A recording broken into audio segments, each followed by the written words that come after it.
I'm Lee Carlson, president of Belinda Barton Furnishings for Children. Our plan calls for $1.3 million to be used for marketing. I'm Bert Buckler, Buckler Associates. I'm a general contractor. My business plan calls for $1.2 million to build a shopping center. Hi, I'm Lee Poskins with Me and Lee Incorporated, and our business plan calls for $1.5 million for corporate expansion and marketing. Georgia Wall of Santhus.net, an internet applications development company. So, who's going to make it to the show? Stay tuned. Money Hunt is next. Money Hunt is made possible by PricewaterhouseCoopers, committed to entrepreneurial ventures through a wide array of consulting and financial services. And Money Hunt is also brought to you by Yahoo Finance, an online resource for investing and personal finance.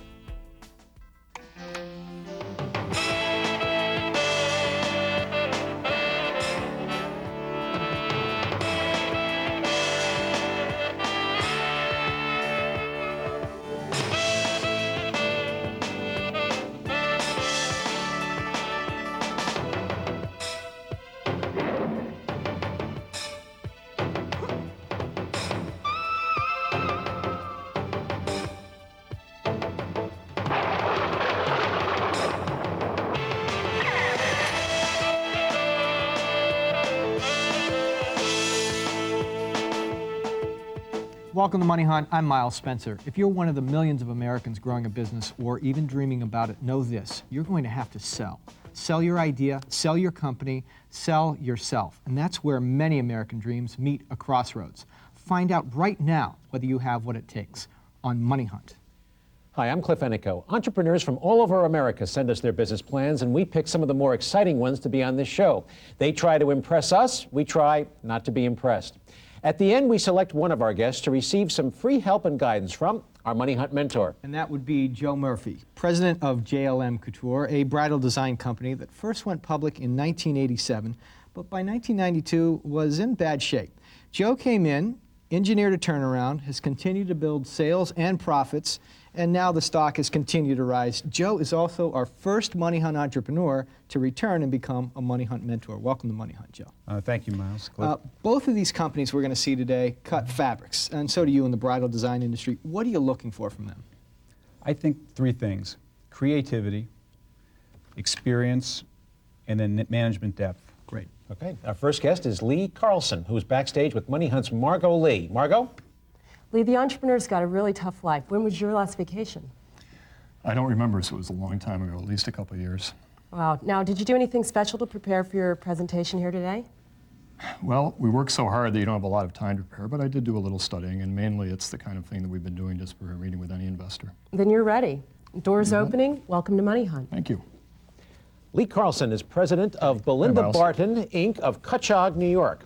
His company designs and markets upscale children's home furnishings, including crib and twin-size bedding, lamps, ottomans, and other accessories. Lee, welcome to Money Hunt. Thanks, Cliff. Tell us a little bit about how this business got started. Is there really a Belinda Barton? There really is. I can attest to that because she is, in fact, my wife, so I know she exists. The business got started. She was the design director in the home collection at Polo Ralph Lauren in New York, and we had our first child. And she went out to buy linens for his room, the same sort of linens that she designed every day for the home collection at Ralph Lauren. And she was pretty surprised that she couldn't find anything that fit her creativity and quality and upscale design sense. She thought, I'm designing all these sheets and towels for Polo, a major home furnishings company. Right. There's probably the same market for kids. So she did a little research and started talking to a lot of other mothers, and was really surprised to find out how many mothers actually had their own bed linens made and sewn for them by friends, went and bought fabric in fabric now, stores. I understand you brought a little bit of videotape. It'd be a good chance to see the product. Sure. We'll run it in that screen. Why don't you tell us what we're watching? This was shot at a recent trade show we did in New York, the New York Gift Show, and this is some of our new product. This is all bed linens. There's some crib linens there, some pillows, sheets, blankets. There's some new bibs that we've introduced. We're just starting to move into the gift area with some bib introductions and towels. Now, are the bibs sold at a different place in the retail environment? They could be, although there are a lot of specialty stores that do this. This is our new Curious George license that we have from Universal Studio. And it was Classic Curious property. George product. Classic property. We're not really a licensed company, but we thought it really fit with what we're doing. Was a chance to get our name out there and sell some more product. Gives you a chance to differentiate in the marketplace and as well. that's our sun logo and our name. And actually, there's a interesting story behind the logo too. We were trying to decide what to name the company and come up with a logo. We said, what is the one thing that every child always puts in their drawings? The sun? The sun. So that's how we came up with the logo. Oh, cool. So, but now you're occupying the very high end of the children's home furnishings market. We Is are. that pretty much right? Where have you been? Where could I find your products today? We were in the latest Neiman Marcus child catalog. We are going to be in Macy's shortly. You mainly find us in independently owned specialty stores around the country, usually downtown. They're usually not chains, although there are a few chains around the country as well. Lee, let me ask you a question. If your plan is to open quite a few stores, 38 I believe, over a 5-year time frame, you're doing that in large part to build brand identity. Are you in any way fearful that you might that might be oversaturation given the upscale quality of your products, and that you might not be better off trying to build that brand identity through other means? Yes, we've discovered one thing with the plan that you have read. We probably overstated the distribution aspect of our plan a little bit. Our plan at its core is all about brand building. We're still a very early stage company, and this is the problem with putting together 5-year projections and 5-year plans. The money we're looking to raise right now this year is primarily for brand building, bringing out new products, and starting to explore the distribution channels. Yeah, one of the other things that we brought up from the plan was, you know, you're talking about expanding to 30 cities, and you really have to do this in a major city, as Joe has attested. And there just aren't that many major cities in the United States, so it's interesting that you would have pulled back from that.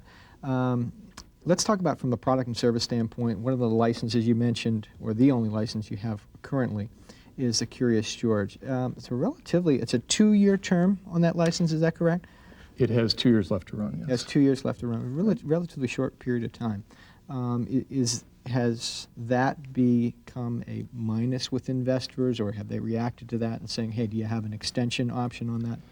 We've heard both. We've heard some investors who can't understand why we're getting into licensing and how it ties in with what we're doing, trying to build our own brand. And we've heard other investors that say, wow, great, what a great thing that you've done. You've really tied in with a much bigger company. As you can imagine, I'm a big Curious George fan, just from the way I behave we love myself. Curious George. So let's talk about market and competition for a minute. You'd mentioned mother's median age and how that demographic is playing into your business. Can you tell us a little bit about that?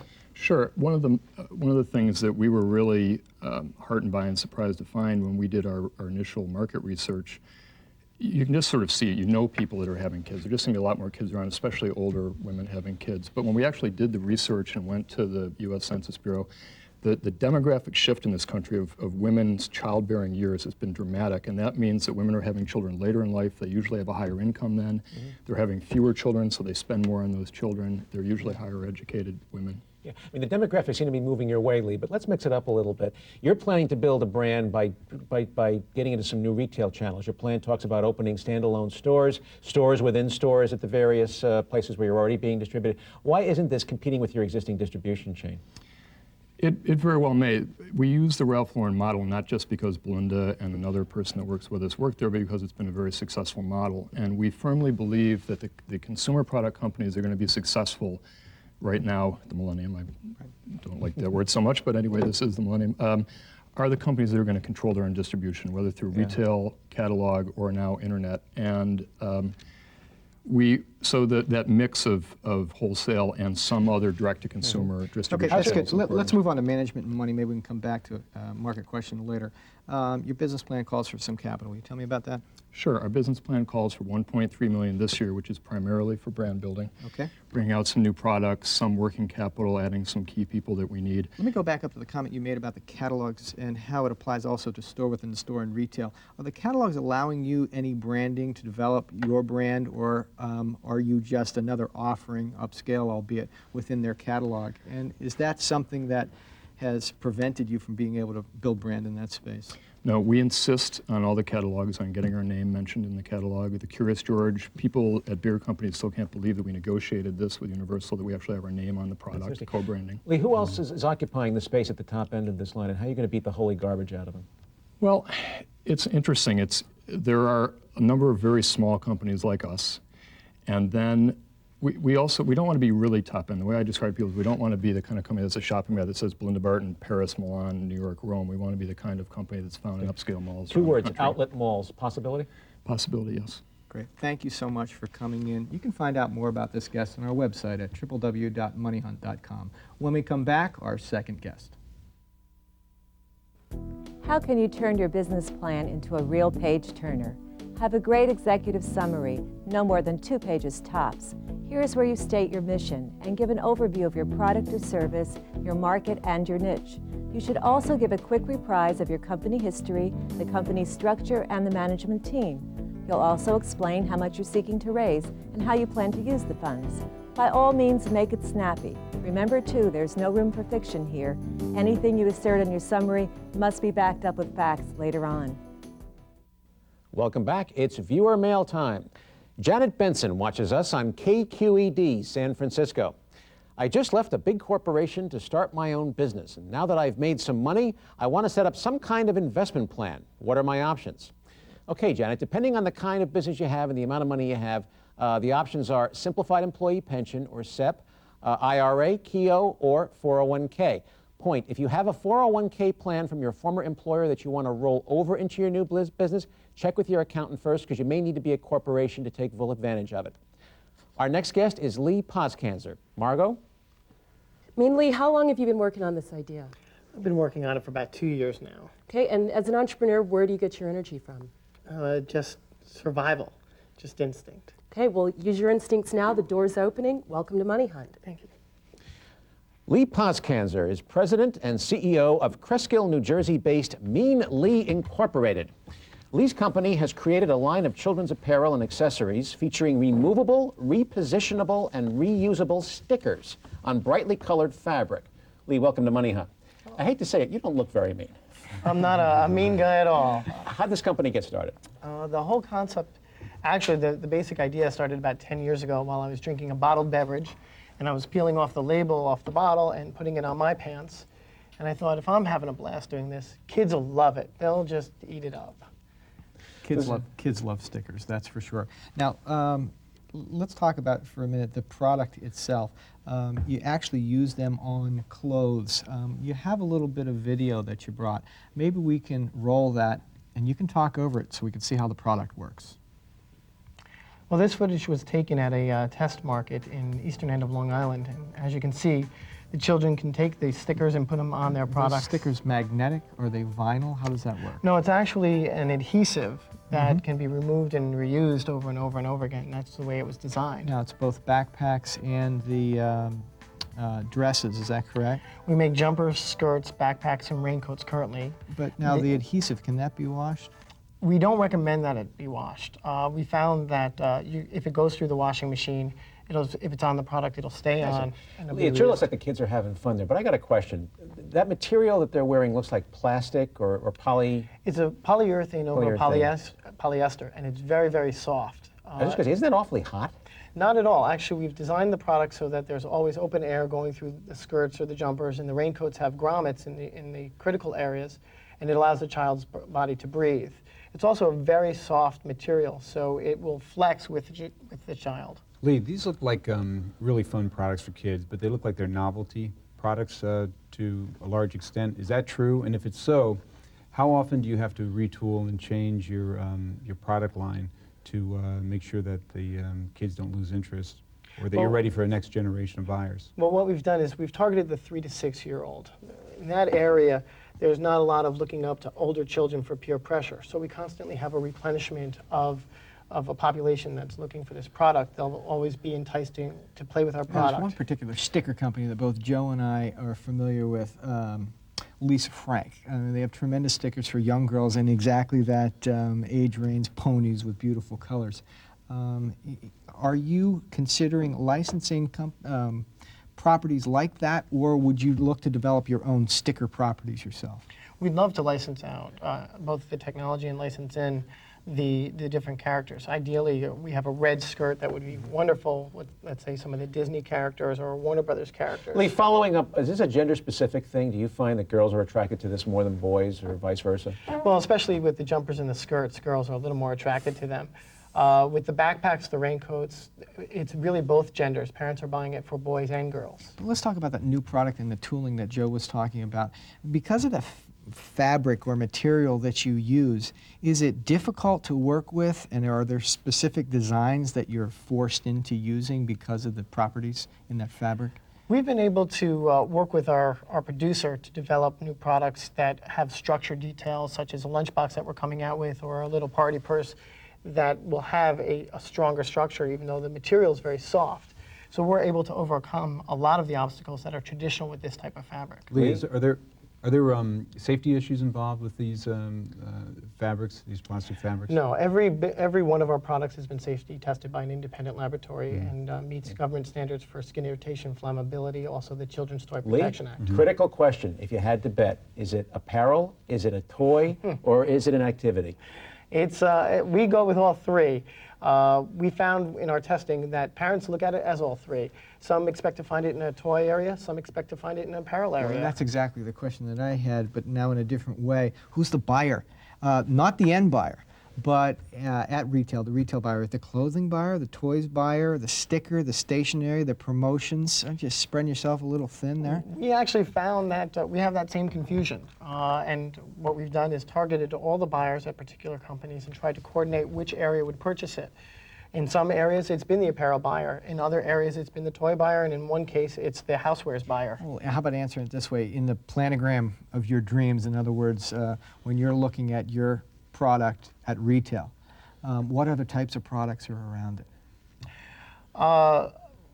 It's for us, it's hard to say because our dream is to actually build a sticker doodles department so that our products would build its own brand and separate itself out. Now, sticker doodles is your trademark for the stickers. That's our trademark for the entire product line. We have sticker doodle stuff and then sticker doodles restickables, which are the actual stickers. Quick question: you talk about manufacturing. You say you're going to manufacture in the USA consistent with your social obligation in manufacturing. Defined.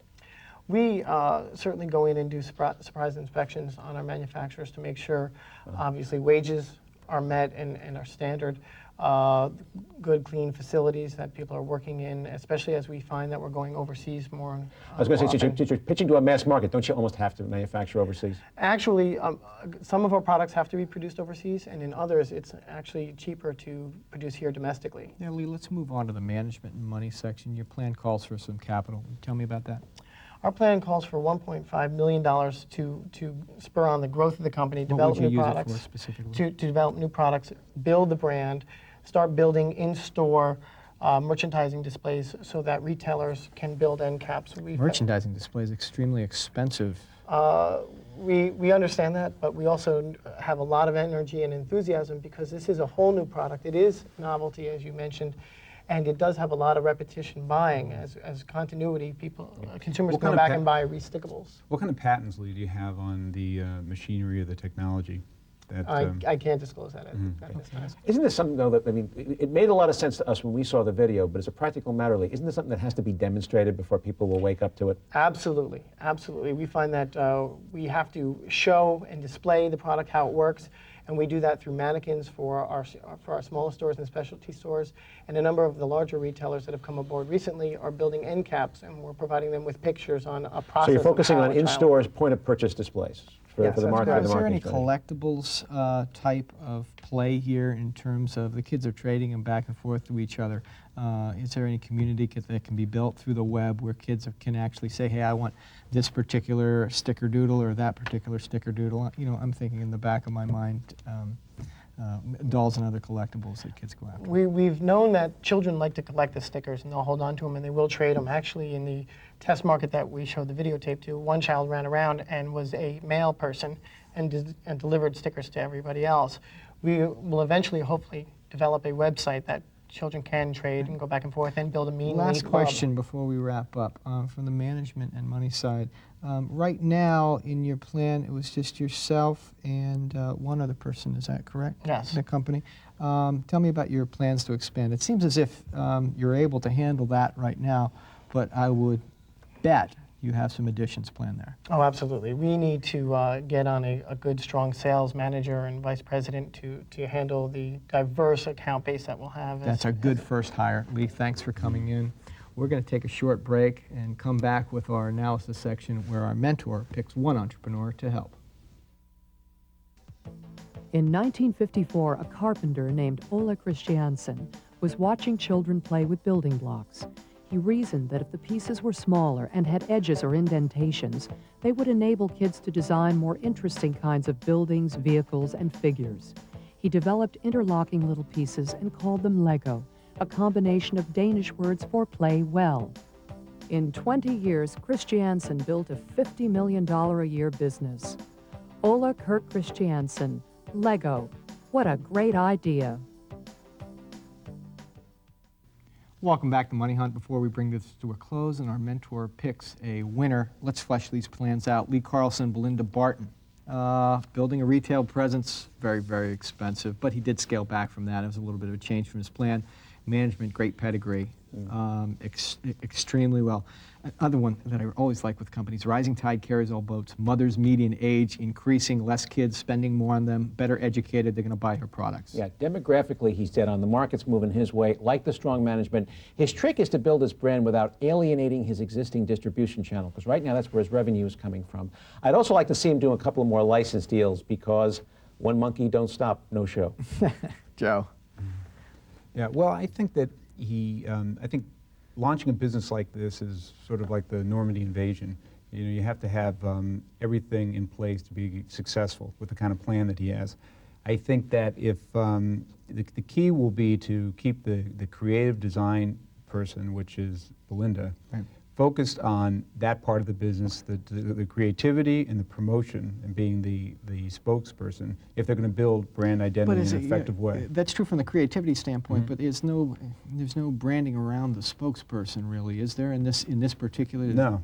Kids really care, the mothers really care about the person and the mystique? No, not that I can see that exists at this time. Right. But that is going to be, if they're going to be effective selling an upscale product, that's what's required. Right. This may sound off the wall, but he should really be looking at outlets, because the real estate's cheap, number one. They're in remote locations, and a lot of people hear about some of these brands for the first time Cliff, from the outlets. now you're talking about cannibalizing your distribution. I mean, he's in Neiman's, he's in a couple of nice places. He wanted to develop some upscale retail. He's all about upscale. Right, but that's exactly where they're not. But that's exactly where they're not, and that's where the opportunity could exist. What I think is that you should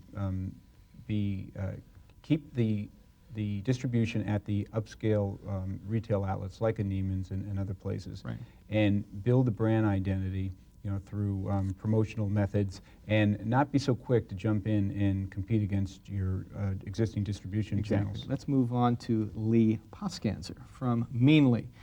Unique product, clearly. It presented a little bit better than his business plan did. A lot better, as a matter of fact. Collectible aspect, but he needs to bring up the design of those collectibles more like a Pogs or a Beanie Baby. And he did mention that. He had some upscale designers that are working on that kind of thing. But merchandising and marketing challenge. Who's the buyer at the retail store level? And that sales and marketing person is going to be critical, that they have to solve that problem. I agree. Kids love stickers, no question about it. If he can get his product in front of the kids, he's got them sold, no question. But that means in-store demos, point-of-sale displays, which are somewhat expensive. I think he needs to ask for more money than he's asking for. But a razor and blade strategy. Once the kids buy the clothes, they buy all kinds of different stickers. There's an aftermarket there.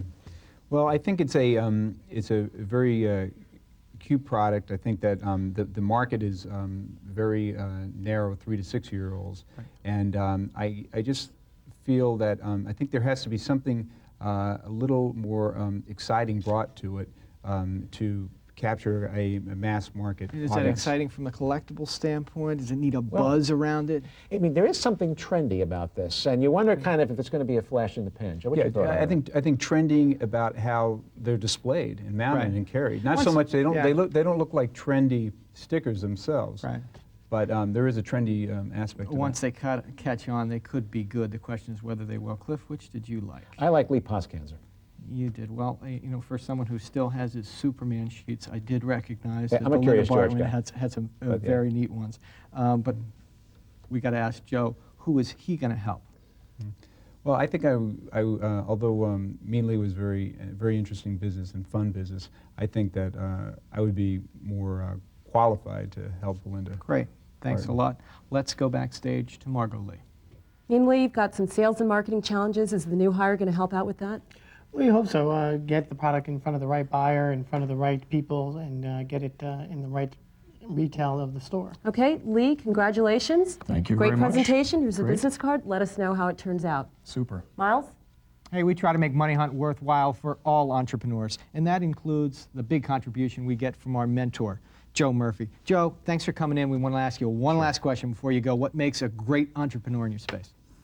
Perseverance, not quitting. Great. You bet. So you think this is easy, pitching your company before total strangers while a national TV audience looks on? It's not. If you think you're one of those great entrepreneurs that Joe just spoke about, get in touch with us through our online audition, and maybe we'll be seeing you on Money Hunt.